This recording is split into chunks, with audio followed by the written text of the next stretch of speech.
नमस्कार, जनादेश 2024 में आपका स्वागत है। दूरदर्शन की खास पेशकश है जनादेश 2024 और मैं हूं शालू आपके साथ में।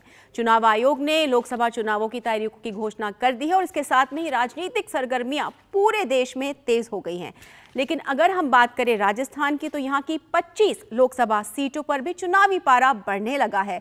तमाम प्रत्याशी अपनी पूरी ताकत झोंक रहे हैं, जिससे कि जनता जनार्दन उन्हें चुने और वो जा करके अपना प्रतिनिधित्व करे।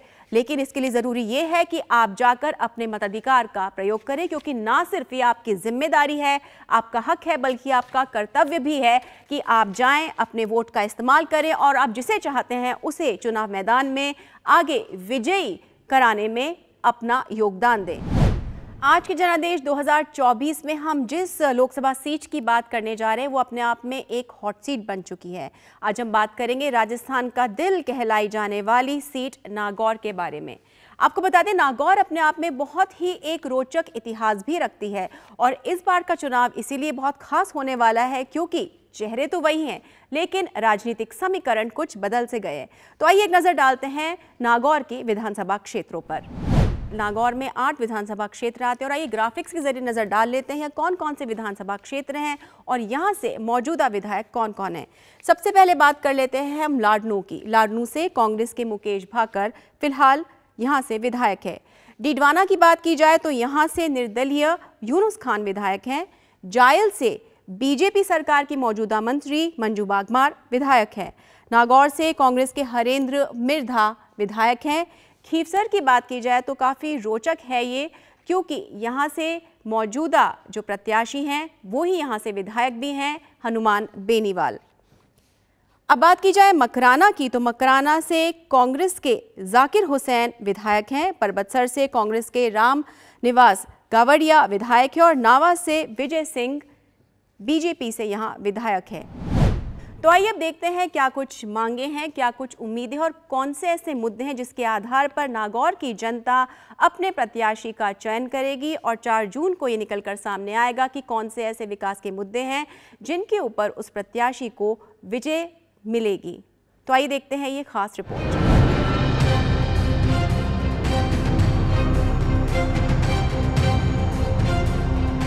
राजस्थान के हृदय स्थल पर बसे नागौर जिले में इन दिनों चुनावी पारा चढ़ा हुआ है। यहाँ पहले चरण में 19 अप्रैल को मतदान होगा। नागौर की भौगोलिक स्थिति और इतिहास को देखें तो इसका प्राचीन नाम अहिछत्रपुर था। ये पूरा जिला रेगिस्तानी इलाके में आता है। यहाँ के ज्यादातर लोग खेती पर ही निर्भर हैं। नागौर को मेलों की धरती भी कहा जाता है। यहाँ का रामदेव और परबतसर का वीर तेजाजी पशु मेला दुनिया भर में प्रसिद्ध है। इन मेलों में ऊंट, घोड़े और खास तौर पर नागौरी नस्ल के बैलों को खरीदने के लिए अन्य राज्यों के पशुपालक आते हैं। नागौर जिले का हस्तशिल्प और मार्बल उद्योग दुनिया भर में मशहूर है। इसके अलावा नागौर का किला और ऐतिहासिक इमारतें भी अपनी अलग पहचान बनाए हुए हैं। अब नागौर के लोकसभा चुनाव में राजनीतिक समीकरणों की बात की जाए तो इस सीट पर कांग्रेस का वर्चस्व रहा है। यहाँ 1952 से अब तक हुए 18 चुनाव के नतीजों पर नजर डालें तो यहाँ कांग्रेस 11 बार, भाजपा 3 बार और आरएलपी ने एनडीए के साथ गठबंधन कर 1 बार जीत हासिल की है। वहीं निर्दलीय और अन्य दलों का 3 बार कब्जा रहा है। इस सीट पर 1997 में पहली बार भारतीय जनता पार्टी का खाता खुला था। नागौर लोकसभा सीट पर हुए चुनाव में यहाँ के मिर्धा परिवार का दबदबा रहा है। किसान नेता नाथूराम मिर्धा नागौर लोकसभा क्षेत्र से 6 बार सांसद रहे। इनके अलावा रामनिवास मिर्धा, भानु प्रकाश मिर्धा और ज्योति मिर्धा एक बार सांसद रहे हैं। वहीं 2019 के चुनाव के नतीजों को देखें तो राष्ट्रीय लोकतांत्रिक पार्टी के हनुमान बेनीवाल ने कांग्रेस की डॉक्टर ज्योति मिर्धा को 1,80,000 से ज्यादा वोटों से हराया था। हालांकि इस चुनाव में आरएलपी ने एनडीए से गठबंधन किया था। नागौर लोकसभा सीट पर इस बार के चुनाव की बात करें तो यहाँ भाजपा और कांग्रेस के बीच सीधा और रोचक मुकाबला है। यहाँ भाजपा ने कांग्रेस से बागी होकर आई डॉक्टर ज्योति मिर्धा को अपना प्रत्याशी बनाया है। वहीं कांग्रेस ने इसके जवाब में एनडीए से अलग हुई राष्ट्रीय लोकतांत्रिक पार्टी से गठबंधन किया है। इंडी अलायंस ने आरएलपी के लिए ये सीट छोड़ दी है। इसके तहत आरएलपी सुप्रीमो हनुमान बेनीवाल को समर्थित प्रत्याशी घोषित किया गया है। वहीं बहुजन समाज पार्टी ने गजेंद्र सिंह राठौड़ को मैदान में उतारा है। भाजपा प्रत्याशी डॉक्टर ज्योति मिर्धा लोगों के बीच नागौर क्षेत्र का आधारभूत विकास, गरीबों का कल्याण और क्षेत्र के लोगों के लिए नई योजनाएं बनाने की बात कर उनके बीच जा रही हैं। देखिए, इंफ्रास्ट्रक्चर डेवलपमेंट हमेशा से मोदी जी का एक बहुत बड़ा सपना रहा है कि इंफ्रास्ट्रक्चर विकास के जो कार्य हैं, चाहे वो गरीबों के मकान बनाने की बात हो, चाहे राशन उन तक पहुंचाने की बात हो, चाहे किसानों को पैसा उनके खाते में डायरेक्टली जाए, इस तरीके की कई सारी योजनाएं हैं। हमारी कोशिश रहेगी कि नई योजनाएं बनाई जा सके जो हमारे क्षेत्र के लोगों को ज़्यादा से ज़्यादा फायदा हो।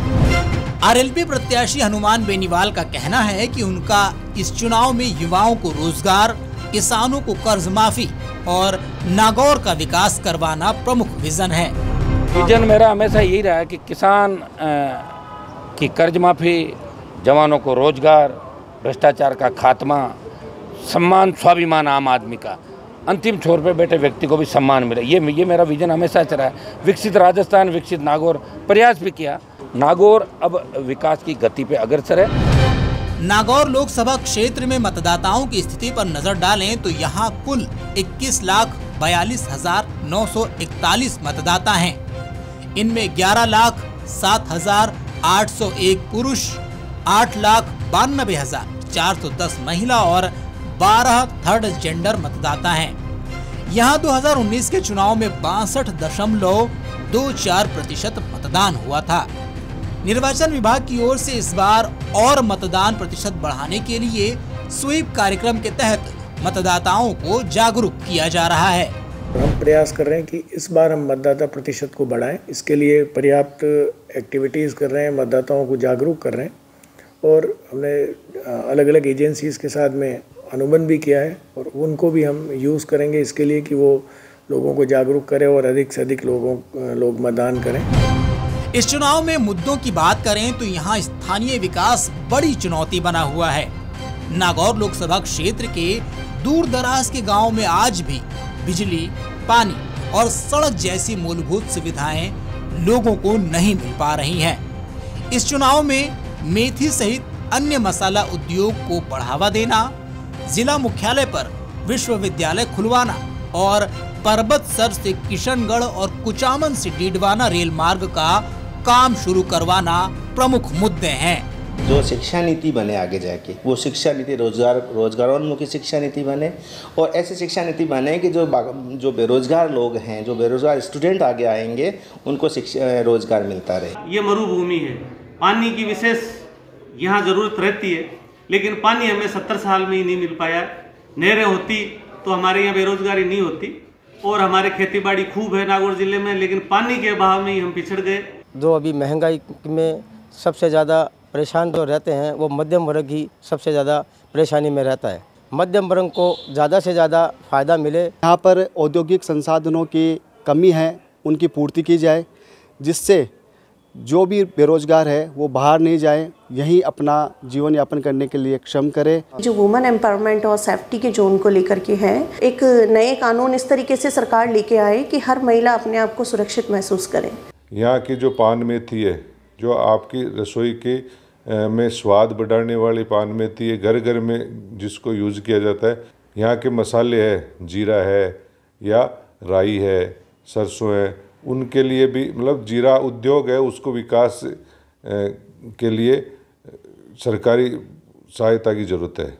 नागौर कुछ ऐसे परिणाम देता है कि जिसकी कोई उम्मीद नहीं करता और इस बार भी जब लोकसभा के चुनाव में भारतीय जनता पार्टी से डॉक्टर ज्योति मिर्धा, इंडी गठबंधन के उम्मीदवार हनुमान बेनीवाल और बसपा के उम्मीदवार गजेंद्र सिंह राठौड़ चुनाव मैदान में है, तो कुछ ऐसे समीकरण बन रहे हैं कि आने वाला परिणाम भी अप्रत्याशित होगा।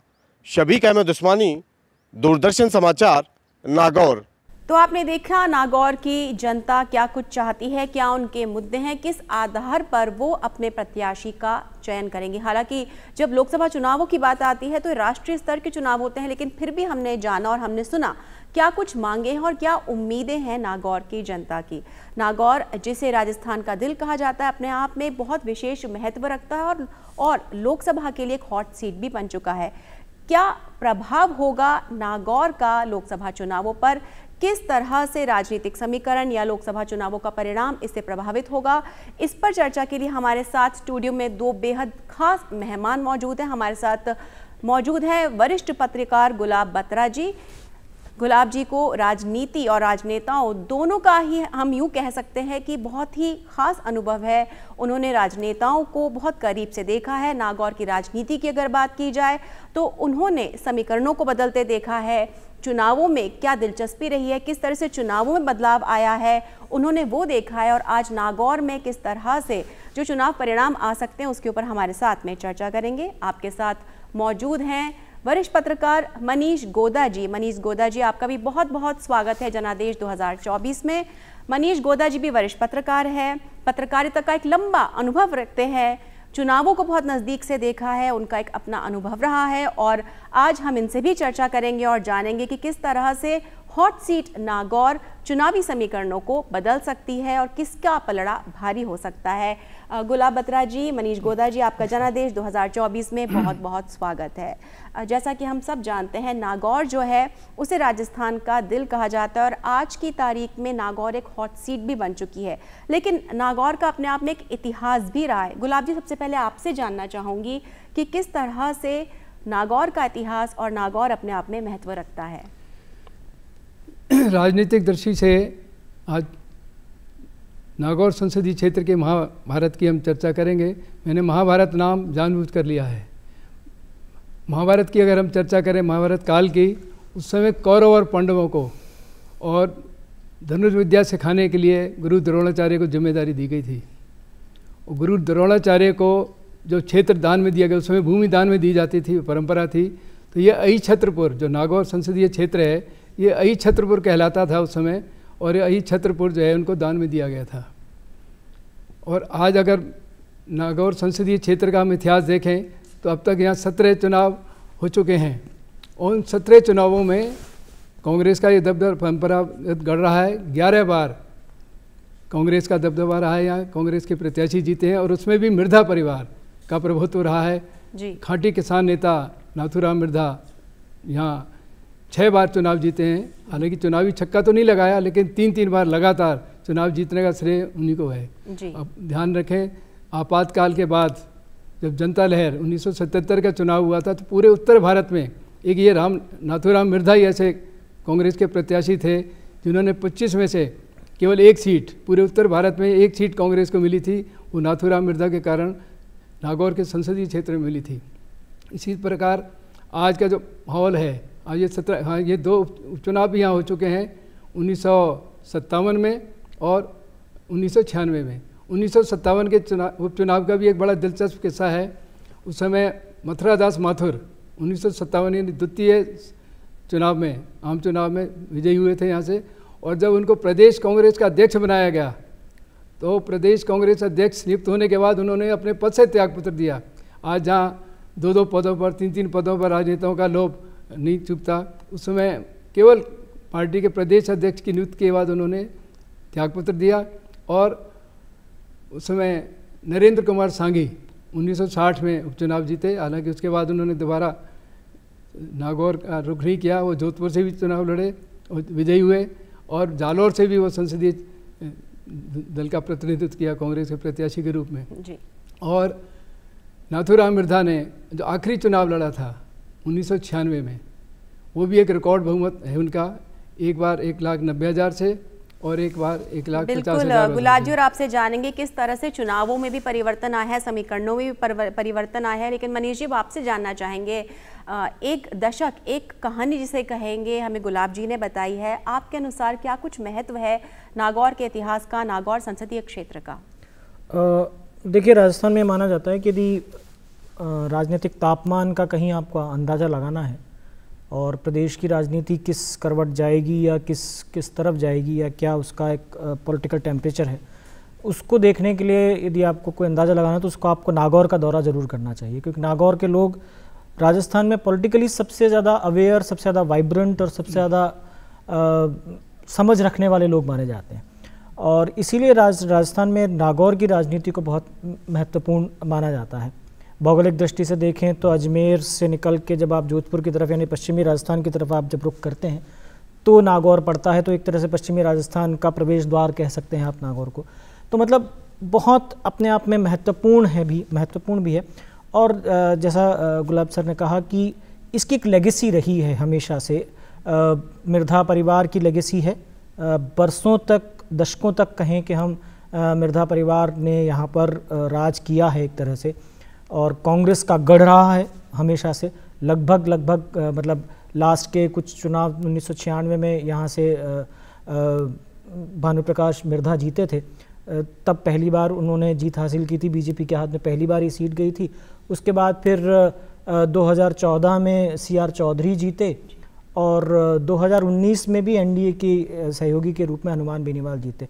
और अब जो समीकरण है वो एक बिल्कुल डिफरेंट एक तस्वीर हम देख रहे हैं वहाँ पे कि जो पिछली बार एनडीए के सहयोगी के रूप में लड़ रहे थे वो अब की बार यूपी के सहयोगी बिल्कुल, यानी कि जो चेहरे हैं वो तो वही है, लेकिन राजनीतिक समीकरण जो है उनमें हम बदलाव देख रहे हैं। चेहरे वही हैं लेकिन दल बदल गए हैं, और उन्होंने जो सीटें हैं, जो अपना प्रतिनिधित्व है उसे बदल लिया है। उसका क्या कुछ इम्पैक्ट आ सकता है, उसके बारे में अब हम चर्चा कर लेते हैं। मनीष जी, आप बता रहे थे कि इस बार हमने देखा है कुछ अदल बदल देखने को मिला है, और जो पिछली बार थे चेहरे तो वही हैं लेकिन उनके जो प्रतिनिधित्व है वो बदल चुका है। किस तरह का इम्पैक्ट देखने को मिल सकता है लोकसभा में इसका? देखिए, ये एक नागौर की जनता के लिए भी थोड़ा सा अलग तरह का चीज़ रहेगी, और पूरे प्रदेश की नज़र भी इसीलिए इस सीट पर है कि जो एनडीए से हनुमान बेनीवाल RLP के उम्मीदवार हैं, और पिछली बार एनडीए के सहयोगी के रूप में उन्होंने वहाँ से चुनाव लड़ा था और 1,81,000 वोटों की जीत हासिल की थी, बहुत अच्छी जीत हासिल की थी। और ज्योति मिर्धा थी, वो पिछली बार कांग्रेस के प्रत्याशी के रूप में चुनाव मैदान में थी। अब की बार ज्योति मिर्धा बीजेपी की टिकट पर चुनाव लड़ रही हैं, और RLP ने जो है कांग्रेस के साथ गठबंधन किया है। तो एक बिल्कुल उलट तस्वीर हम देख रहे हैं वहाँ की प्रत्याशियों के नज़रिए से देखा जाए तो। अब इसका क्या इम्पैक्ट आने वाला है वो तो खैर मतदाता के हाथ में है, लेकिन निश्चित रूप से ये चुनाव राजस्थान में मतलब इस दृष्टि से भी इम्पॉर्टेंट है मैं कि कांग्रेस ने जो गठबंधन किया है वहाँ पे वो मतलब अपने आप में बड़ा इम्पॉर्टेंट इसलिए मैं मानता हूँ कि कांग्रेस की बहुत मजबूत सीट थी। यदि विधानसभा चुनाव परिणाम को देखा जाए तो यहाँ के जो 8 विधानसभा क्षेत्र हैं उनमें से 4 पे कांग्रेस ने जीत हासिल की थी। एक सीट डीडवाना की है, वो यूनुस खान जीते थे वहाँ पे, जो कि पहले बीजेपी के मंत्री हुआ करते थे, लेकिन पार्टी ने टिकट नहीं दिया तो निर्दलीय के रूप में चुनाव लड़ा। और सिर्फ 2 सीट बीजेपी को मिली थी, जायल और नावा की सीट। तो ये 2 सीटें सिर्फ बीजेपी के हाथ में है। उसके बावजूद, और 1 सीट RLP खुद जो हनुमान बेनीवाल हैं खीवसर से, वो इसके बावजूद पार्टी ने ये यहाँ की जो सीट है वो RLP को दी है, जिसके पास पूरी विधानसभा में सिर्फ 1 प्रत्याशी, सिर्फ 1 सीट है खुद हनुमान बेनीवाल की। तो अपने आप में बहुत आश्चर्यजनक फैसला भी माना जा रहा है। हालांकि पार्टी की अपनी एक अंदरूनी राजनीति है, उसके पीछे पार्टी के अलग अलग नेताओं के कुछ अपने समीकरण हैं, उसकी वजह से शायद गठबंधन किया गया है। लेकिन ये अपने आप में बहुत इंपॉर्टेंट मुझे लगता है कि शायद होने वाला है। गुलाब जी, चालू जी, अभी मनीष जी ने जो कहा चेहरे वही के वही हैं, लेकिन उनके समीकरण बदल गए हैं। लेकिन ये जो आमने सामने हनुमान बेनीवाल और डॉक्टर ज्योति मिर्धा को आमने सामने पहली बार नहीं हुए, इससे पहले भी 3 बार हो चुके हैं। एक चुनाव में जिसमें भी जिक्र किया बीजेपी के कैंडिडेट को सफलता मिली थी, उससे पहले उस चुनाव में ज्योति मिर्धा सेकंड रही थी और हनुमान बेनीवाल थर्ड रहे थे। पिछली बार चुनाव पराजित हुई, उसके बाद तीसरा चुनाव हनुमान बेनीवाल से पराजित हुई थी। और अभी सितंबर 2023 में उन्होंने ज्योति मिर्धा ने बीजेपी ज्वाइन किया, और आज तो पिछली बार पराजित हो गई थी हनुमान बेनीवाल से। तो यानी मुकाबला इनका चौथी बार होने वाला है। और ज्योति मिर्धा भी एक बार चुनाव जीत चुकी हैं, हनुमान बेनीवाल भी चुनाव जीत चुके हैं एक बार। अब दोनों बार है कि दोनों के समीकरण किस तरह से होता है। बिल्कुल, राजनीतिक दलों के अनुरूप जो है मतदाता अपने प्रत्याशी का चयन करते हैं। ये तो जनादेश जनता जनार्दन सुनाएगी, लेकिन इसमें और भी कई मुद्दे हैं जो कि नागौर के लिए महत्व रखते हैं। हालांकि ये चुनाव राष्ट्रीय स्तर के होते हैं, फिर भी जिस तरह से हमने जो रिपोर्ट देखी उसमें उनके अलग अलग मुद्दे हैं। जैसे मसालों को लेकर के, या जो मार्बल उद्योगी हैं, जो नमक का जो काम करते हैं श्रमिक, उनको लेकर भी उनकी कई मांगे हैं कि राष्ट्रीय स्तर पे जो है पॉलिसीज़ का निर्माण होना चाहिए। खासतौर से मेथी की जो खेती है और जो मसालों को उनको राष्ट्रीय स्तर पर ले जाना चाहिए, इसके बारे में आपको क्या कहेंगे कि उद्योग को बढ़ावा देने की अगर बात सामने आती है तो किस तरह से चयन कर सकते हैं? गुलाब जी। देखिए, नागौर संसदीय क्षेत्र जहाँ ऐतिहासिक दृष्टि से महत्वपूर्ण है और खनिज की दृष्टि से अगर मकराना का हम देखें तो मकराना के लिए कहा जाता है कि धरती पर फैला चंद्रमा। यानी अभी जो अयोध्या में राम मंदिर बना है, भरतपुर से बंशी पहाड़पुर से भलुआ लाल पत्थर भेजा गया है, लेकिन उसका जो संगमरमर का जो पत्थर गया है वो उसी मकराना से गया है। मकराना का पत्थर जो संगमरमर का है उसकी एक समस्या है, यानी कि पिछले कितनी सदियों से उसका उत्खनन हो रहा है, लेकिन उसके साथ साथ उससे जुड़ी जो समस्याएं हैं, चाहे सिलिकोसिस की समस्या है या वहाँ के मजदूरों की समस्या है, इसके अलावा ओवरबर्डन, जो ओवरबर्डन हो रहा है उसके। अभी देखिए किशनगढ़ में देखिए वहाँ भी मार्बल के हुआ, लेकिन उन्होंने उस किशनगढ़ से जो मार्बल का ओवरबर्डन आ रहा है उसको उन्होंने अपने इस क्षेत्र में इसलिए कि वहाँ शूटिंग होने लगी है सारा, इस तरह के उन्होंने उसको एक पर्यटन का क्षेत्र विकसित कर दिया है। तो इस तरह के लिए मकराना की दृष्टि से और कोशिश नहीं की है। दूसरा बात आपने कहा मसालों के लिए, मिर्च मसालों के लिए बहुत महत्वपूर्ण जगह है, लेकिन उसके लिए उसका मार्केटिंग का कोई व्यवस्थित रणनीति नहीं अपनाई जा रही है। इसी के साथ साथ पानी की समस्या बहुत है। बिल्कुल, और मनीष जी आपसे जानना चाहेंगे, क्योंकि हम जानते हैं पानी की समस्या एक बेहद विकट समस्या, और ये एक बहुत महत्वपूर्ण मुद्दा भी हो सकता है। स्थानीय मुद्दा ही नहीं कह सकते इसको, लेकिन कहीं ना कहीं ये एक मांग है, क्योंकि लोग जो प्रत्याशी का चयन करते हैं वो अपनी जीवन स्तर को सुधारने के लिए विकास के आधार पर भी करना चाहते हैं। क्या कहेंगे मनीष जी आप? देखिए, नागौर में पानी की समस्या वास्तव में बहुत विकट है, क्योंकि एक तो वहाँ पे माइनिंग होती है, उसकी वजह से दिक्कत है, प्लस वहाँ पे पानी में नीचे नमक भी है। नावा जो इलाका है जो इधर छुड़ता है सांबर से भी आगे जाके, तो नमक वहाँ पे पानी में काफ़ी है, उसकी वजह से भी दिक्कत है। और फ्लोराइड की प्रॉब्लम भी है वहाँ पे, उसको लेकर के वहाँ पे एक लिफ्ट सिंचाई परियोजना की मंजूरी भी दी गई थी, और उसका भी काम मुझे लगता नहीं कि शायद बहुत ज़्यादा कुछ हो पाया। तो बहुत दिक्कत है वहाँ पे, पानी निश्चित रूप से एक बहुत बड़ी समस्या है, और उसके लिए वहाँ के जो जनप्रतिनिधि हैं उन्होंने जो अपने प्रयास किए वो तो अपनी जगह हैं, लेकिन मुझे लगता है कि सरकार को उस तरफ एक बहुत ध्यान देने की ज़रूरत है। और जो वहाँ के जनप्रतिनिधि रहे हैं जितने भी, नेशनल राष्ट्रीय स्तर पर पानी हालांकि राज्य का मुद्दा रहता है, पानी को स्टेट पे करना है, लेकिन मुझे लगता है कि यदि वहाँ के जनप्रतिनिधि इस बारे में संसद में भी बहुत प्रमुखता से यदि बात उठाएंगे वहाँ पे, तो ही वहाँ की ये समस्या दूर हो पाएगी। आगामी चुनावों को अगर हम ध्यान में रखें तो किस तरह का विकास है यहाँ पर किया जा सकता है? किस तरह से जो लोग हैं अपने जब प्रत्याशी का चयन करेंगे तो क्या कुछ उनकी मांगें हो सकती हैं? किस तरह से उसे और विकास को गति मिल सकती है? अभी जिक्र हुआ था पानी की समस्या का। फ्लोराइड के क्षेत्रों में इतना है कि कई युवावस्था में बिल्कुल कई ऐसे गाँव हैं, कई इलाके ऐसे हैं जहाँ फ्लोराइड की मात्रा इतनी अत्यधिक हो गई है कि इतना कोबड़ापन आ गया है कि 25 साल 26 साल 28 साल के नौजवान बिल्कुल ऐसे 60-70 साल की उम्र में उनकी कमर इतनी झुक जाती है कि सीधे खड़े रहना बड़ा मुश्किल हो जाता है। इसके साथ साथ जो बेसिक जो चीज़ है, जो पानी की समस्या है, जैसे नावा क्षेत्र है, कुचामन सिटी है, सारे और नमक उत्पादक क्षेत्र हैं सारा, तो वहाँ समस्या पेयजल की है। उसको अब यह है कि जो नदी जल योजना जो चल रही है, उस नदी जल अभियान से अगर इस क्षेत्र की जो पानी की समस्या है उससे होता है, फिर उससे खेती और सिंचाई की समस्या जुड़ जाती है सारा। तो आर्थिक दृष्टि से अगर देखें, खनिजों का भंडार है यहाँ पर, कई खनिज मिले हैं, उन खनिजों का किस ढंग से व्यवस्थित उत्पादन हो और वैज्ञानिक तरीके से हो, जिससे जो समस्याएं मजदूरों की आती हैं, मजदूरों की समस्याएं, उनकी आवासीय समस्या है, कुपोषण भी एक बहुत बड़ी यहाँ की समस्या है।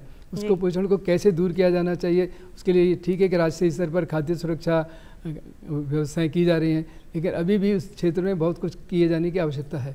साथ ही अगर हम बात करें दो चेहरों की, जो रामनिवास गवड़िया है या मुकेश भाकर है, उनका राजनीतिक जो आगे सफ़र है वो किस तरह से प्रभावित हो सकता है? आपकी क्या प्रतिक्रिया, आप क्या कहना चाहेंगे? देखिए, कांग्रेस की राजनीति के लिहाज से देखा जाए तो निश्चित रूप से जो सीट दी गई है, मतलब वहाँ पे गठबंधन में जो दी गई है, पार्टी के अंदर निश्चित रूप से इसको लेकर के कुछ रिजनमेंट भी है, क्योंकि वहाँ से कई नए चेहरे उभर रहे हैं कांग्रेस की राजनीति के लिहाज से देखा जाए।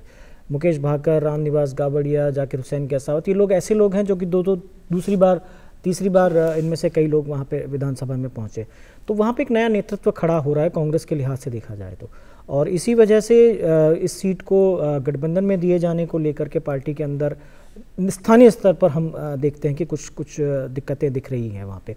अब इसका असर क्या होगा चुनाव में और कितना हनुमान बेनीवाल इन सब चीज़ों को काउंटर कर पाएंगे, कितना इन सब चीज़ों से जूझ पाएंगे, आगे बढ़ पाएंगे, वो एक अलग चीज़ है। लेकिन निश्चित रूप से कांग्रेस के लिए थोड़ी सी दिक्कत वहाँ पे स्थानीय स्तर पे दिखती है।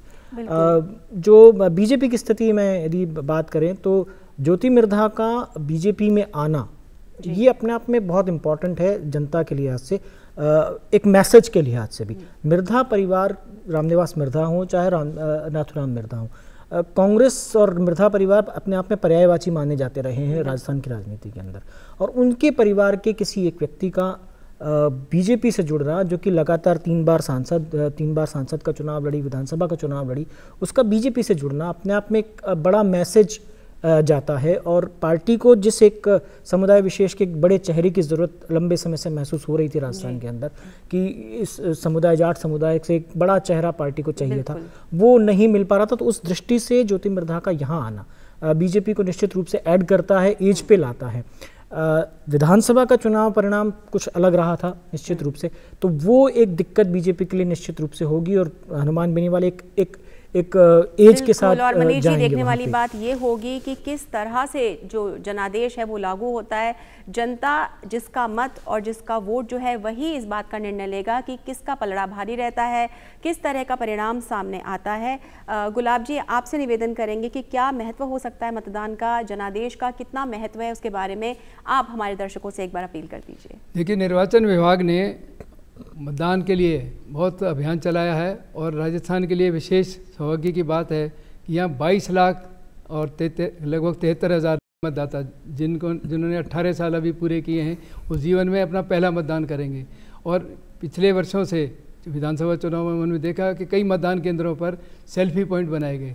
तो युवा पीढ़ी जो आज बिल्कुल एडिक्ट हो गई है मोबाइल की, और उनको सेल्फी के बहुत लोकप्रियता बहुत तेज़ी से बढ़ रही है, तो उसमें उनके लिए बहुत अच्छा मौका होगा कि जीवन में पहला मतदान करेंगे, वो अवश्य मतदान के लिए पहुँचें। वो 22,73,000 जो मतदाता हैं वो अपने अपने क्षेत्रों में चुनाव के नतीजों को भी प्रभावित कर सकते हैं। तो एक एक वोट कितना महत्वपूर्ण होता है, राजस्थान की जनता इस बात को बहुत अच्छे से जानती है, और मुझे लगता है कि इस बात को राजस्थान की जनता ने समझा भी है। पिछले कुछ समय में जिस तरह से वोटिंग प्रतिशत बढ़ा है, मुझे लगता है कि अब की बार भी राजस्थान की जनता निश्चित रूप से और मतदान केंद्र पर पहुंचेगी। गर्मी, सर्दी, राजस्थान विषम भौगोलिक परिस्थितियों का प्रदेश रहा है, तो राजस्थान की जनता इन विषम भौगोलिक परिस्थितियों से कभी घबराई नहीं है, किसी भी रूप में नहीं घबराई है। तो ज़्यादा से ज़्यादा वोट करें, तो देश की सरकार का मामला है, देश के भविष्य का मामला है। तो मैं तो यही अपील करूँगा कि जितना ज़्यादा समय से आप पहुँच करके वोट कर सकते हैं उतना ज़्यादा वोट करें। जी बिल्कुल। मनीष गोदा जी और गुलाब बत्रा जी, आप जनादेश 2024 पर आए और आपने अपना जो अनुभव है वो साझा किया और बताया कि क्या कुछ महत्व हो सकता है, कितना महत्वपूर्ण है ये चुनाव और किस तरह से जनता जनार्दन जो है इस जनादेश में अपनी भूमिका निभा सकती है। इसके लिए बहुत बहुत धन्यवाद। तो चलते चलते जनता से भी हम यही करेंगे कि अपने मताधिकार का प्रयोग ज़रूर करें। ये ना सिर्फ आपका हक है बल्कि आपका कर्तव्य भी है कि देश की राजनीति में देश की दशा और दिशा को बदलने में एक मत बहुत बड़ी भूमिका निभा सकता है। फिलहाल इतना ही, हमें दीजिए इजाज़त। नमस्कार।